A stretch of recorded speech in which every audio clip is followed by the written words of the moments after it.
Elle recouvre plus d'un tiers de l'Espagne, bientôt 20 millions d'hectares. Ici, la forêt est omniprésente et chaque année, elle gagne du terrain. 28% du territoire était boisé en 1990, 37% le sont aujourd'hui. Pourtant, derrière cette belle vitrine verte, le reboisement de l'Espagne ne fait pas l'unanimité, y compris chez les défenseurs de l'environnement. Au nord du pays, la Galice est l'une des régions les plus vertes.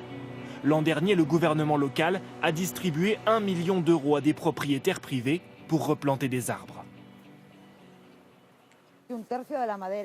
Un tiers du bois produit en Espagne vient d'ici, de Galice. Donc les habitants, les propriétaires des parcelles de forêt sont très impliqués pour que cela reste aussi bien préservé. L'objectif n'est pas seulement environnemental, il est aussi économique. Ici, la majorité du bois coupé sert à fabriquer du papier, 6 milliards de tonnes par an. Pour fournir cette industrie, un arbre qui fait polémique, l'eucalyptus. Importé d'Australie à la fin du 19e siècle, il a colonisé la Galice. 600 000 hectares aujourd'hui, c'est 65% de plus qu'en 2000. Peu à peu, l'eucalyptus a remplacé une bonne partie des espèces locales. C'est ce que dénonce ce militant écologiste. L'eucalyptus, ce n'est pas une forêt, c'est une culture forestière intensive. Nous, on appelle ça le désert vert. Ici, il n'y a pas de vie, pas d'oiseaux, pas de champignons. La végétation est complètement différente des autres forêts de Galice. Une menace pour la biodiversité et pour les hommes. L'eucalyptus est accusé de faciliter la propagation des feux de forêt qui ravagent l'Espagne chaque année. Ça, c'est ce qui tombe de l'eucalyptus. Tout ça, c'est du combustible. En été, c'est une vraie bombe à retardement parce qu'il suffit d'un mégot, d'une étincelle de tronçonneuse pour que ça flambe comme un barbecue. Et il ne reste plus rien.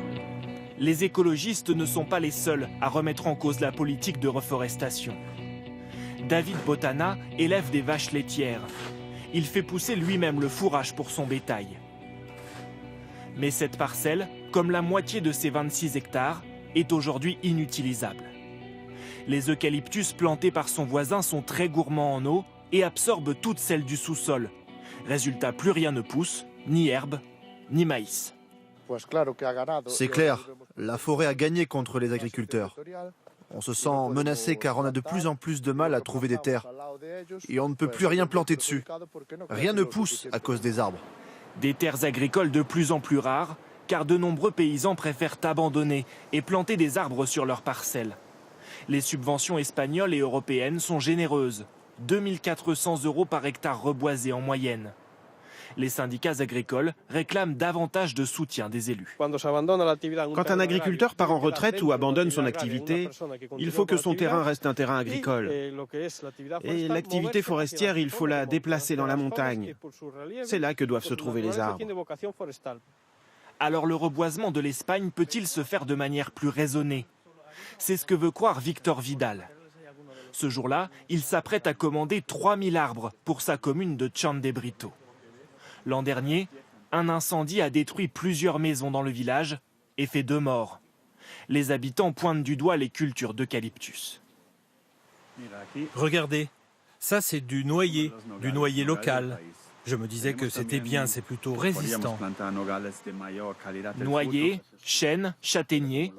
Pour replanter, il ne choisit que des espèces locales qui poussent bien moins vite que l'eucalyptus. Ce sont des espèces moins rentables économiquement, mais qui sont autochtones. Elles sont plus résistantes aux incendies et d'ici quelques années, on retrouvera le genre de paysage qu'on avait il y a 100 ans.